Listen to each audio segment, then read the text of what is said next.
I am a nurse at a large hospital. The leadership structure is complicated, to say the least. The facility has a revamp of leadership almost every 2 to 3 years due to the culture of the workplace. When I initially started working, I loved the job and I loved my boss. They were awesome. They cared about their staff and they were an advocate for their people. My old boss ended up finding a much better job opportunity. Yay for them, we were happy they got it, but sad to see them go. We were then assigned a new supervisor. We will call them LL had a reputation for treating their staff poorly and putting numbers above people.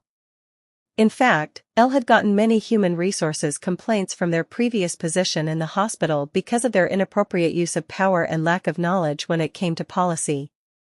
However, L was friends with one of the chief nurses of the hospital. So instead of getting fired, the hospital kept moving L from unit to unit in different leadership positions, but ones with less and less power, just in the same pay grade. Once L got to the unit, they started doing things that caused issues for the staff and lowered morale significantly. For example, changing people's schedules without notifying them, floating nurses to other units without speaking to the house supervisor, throwing nurses under the bus for L's own mistakes, and trying to force a nurse out of the unit because that nurse needed specific days off to take care of their children. Needless to say, people started hating their jobs. And those who did not have contracts with the facility started leaving en masse. I began to have disagreements with L and was eventually made a target because people would turn to me for help with policy or how to file complaints. The event.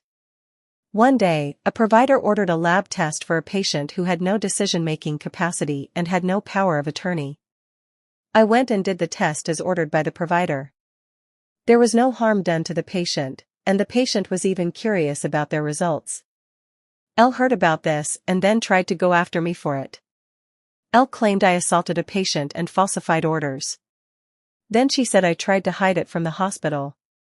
L proceeded to interview staff members and then changed their statements to make it seem like I had done something illegal. After that, L tried to go after my nursing license and cited all these laws that I supposedly violated. I was confident I would be fine because there was a camera that records everything. However, the footage was considered invalid due to something or the other. So this long internal investigation went on, which ended up being detrimental to L. I had kept a list of all the laws L had broken, and I got all the staff on board with me. I got an attorney and got a copy of the initial report that L had filed. I shared it with my coworkers, and almost every single one of them went to human resources and informed them about all the things L was doing.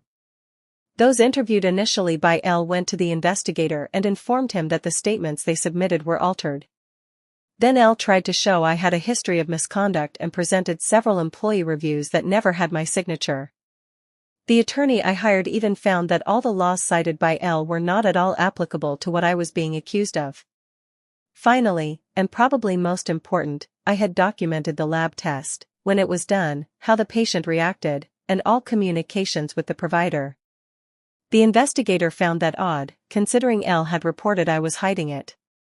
It got to the point where L received over 40 human resources complaints in the span of 2 weeks. The hospital administrator, who L was close with, had initially backed L's push to get me fired and to have me lose my license. But after everything came out, the administrator threw L under the bus. L was asked to leave quietly. And on her last day, people actually laughed.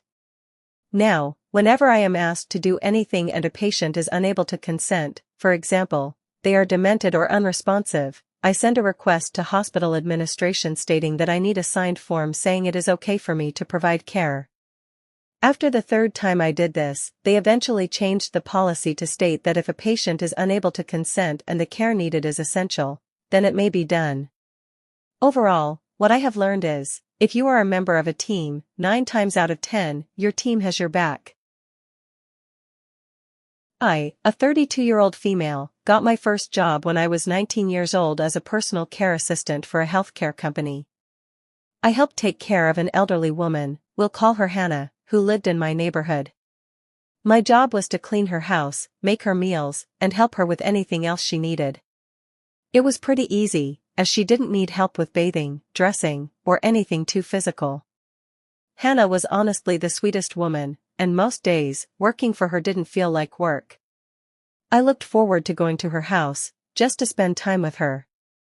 Whenever it was time to eat, we'd sit in the living room and watch her favorite shows, Judge Judy and The People's Court, and just chat. If I finished cleaning and she didn't need anything else, we'd head into the kitchen to bake. She taught me so many tips and tricks about cooking and baking, and I always felt like I was learning from someone who genuinely cared. Fast forward a few years, I ended up moving about an hour away with my daughter's dad. We're not together anymore, but I had my daughter in my 20s. Even after moving, I would call Hannah once a week to check in on her and see how things were going with her new personal care assistant. She always sounded cheerful and said things were going well. But then one day, I called and asked how it was going, and her response was, "Well, it's going okay." That immediately caught my attention. I asked, "Are you sure?" And she replied, "Yeah. I think so." Her tone didn't sound like her usual self, and it didn't sit right with me. So I suggested visiting her over the weekend, and she lit up. "Oh yes, that would be wonderful. And maybe you can meet my new personal care assistant when you come." Looking back, I realize now that she may have been trying to tell me something was wrong, without actually saying it. That weekend, I got to her house in the morning. She greeted me at the door with a hug and said how happy she was to see me. We sat in the living room catching up on life, watching her favorite shows, just like old times. After a while, a woman walked in.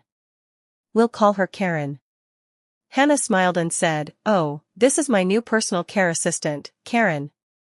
Karen stared at me for a second and said, "Oh, okay."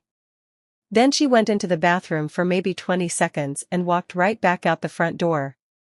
A few moments later, she returned, carrying a crock-pot, which she put in the fridge. As she walked back through the living room, she said, "Hannah, there's a crock-pot in the fridge, so when you get hungry just take it out and get you some lunch." For context, Hannah used a walker.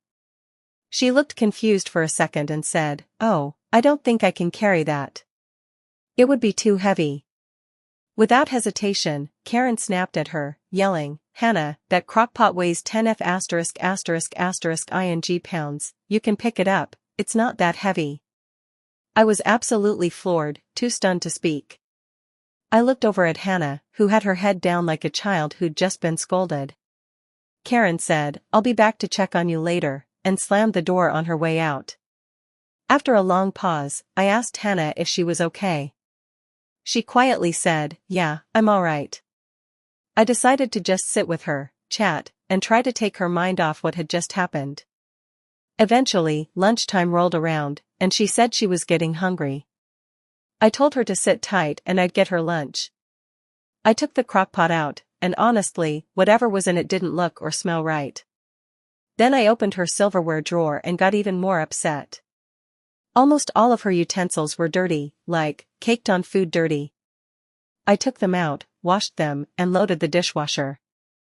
I can't remember what I ended up making her, but she said she wanted something other than what was in the crockpot, so that's what I gave her. After lunch, I started cleaning the house and called my grandma to tell her what had happened. Another thing that stood out, Karen never clocked in.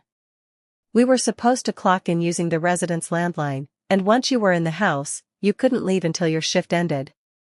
She never came back that day either. While I was venting, my grandma asked something I hadn't considered. She said, "So what are you going to do about it?" That snapped me out of my anger, and I realized I needed to act. I told her I'd call my former boss and make a complaint. I ended up leaving Hannah's house around 5 or 6 that evening. The next morning, I called the office as soon as they opened. When I told my former boss what happened, she was shocked and said, "Thank you for letting me know.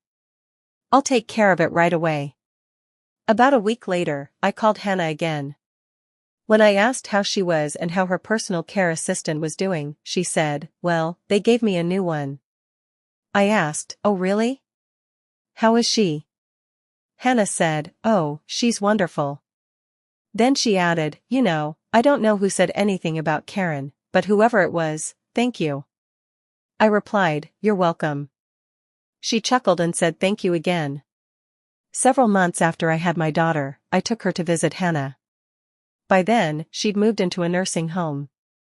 She passed away sometime later, and I still think about her often. I miss her. Hannah didn't deserve to be treated like that. No one does. Please, be kind to elderly people.